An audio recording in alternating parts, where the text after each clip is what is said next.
లలిత అనే floor walker అమ్మాయి tailoring నేర్చుకునేది మా హోమ్లో అని ఇంతకుముందు తెలుసు కదా.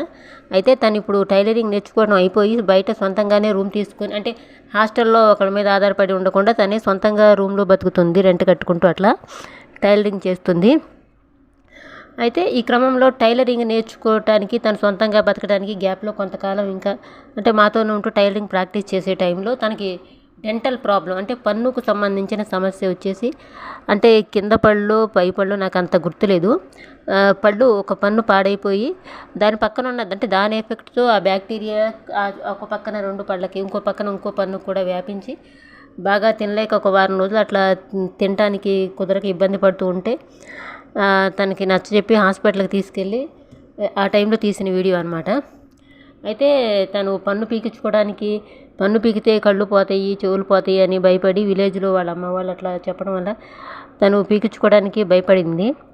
అయితే ఇంకా నేను కొంచెం నచ్చజెప్పి అట్లా కాదు, ఇట్లా ఇది ఇబ్బంది పడతావు, ఎన్ని రోజులు తినకుండా ఉంటావని, ఎందుకంటే అలాగ వదిలేస్తే ఆ బ్యాక్టీరియా పక్క పళ్ళకు కూడా వ్యాపించేసి పెయిన్ కిల్లర్స్ వేస్తుంటే తగ్గిపోవటం వల్ల, నొప్పి తెలియకపోవటం వల్ల తను మెల్లగా బ్యాక్టీరియా కూడా చచ్చిపోతుంది అనుకుంటుంది. కానీ మీ అందరికీ తెలుసు కదా, పెయిన్ కిల్లర్స్ వేసుకోవటం వల్ల నొప్పి మనకు తెలియదు కానీ మత్తు వస్తుంది, కానీ లోపల ఉండే బ్యాక్టీరియా అయితే చావదు. అది తీయించకపోతే ఆ ప్రభావం వల్ల మిగతా పళ్ళు కూడా పాడవుతున్నాయి అన్నమాట.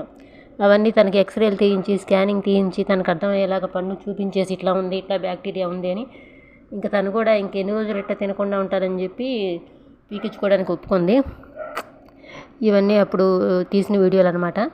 అయితే ఇది వీడియో పెట్టడానికి ఇంకొక రీజను చూస్తున్నారు కదా, ఇట్లా ఎక్కుటానికి ఇట్లా రైలింగ్ ఉంటే వికలాంగులు కూడా కొంచెం పట్టుకొని ఎక్కడానికి 2 వైపులా రైలింగ్ ఉండాలన్నమాట, వీలుగా ఉంటుంది. ముఖ్యంగా నేను ఏదైనా ఎక్కేటప్పుడు కుడి చేతి వైపు పట్టుకొని ఎక్కుతాను రైలింగ్, దిగేటప్పుడు ఎడమ చేతి వైపు, ఇట్లా వీలుగా ఉండటం వల్ల ఎక్కువగా ఈ హాస్పిటల్కి ప్రిఫరెన్స్ ఇస్తానన్నమాట.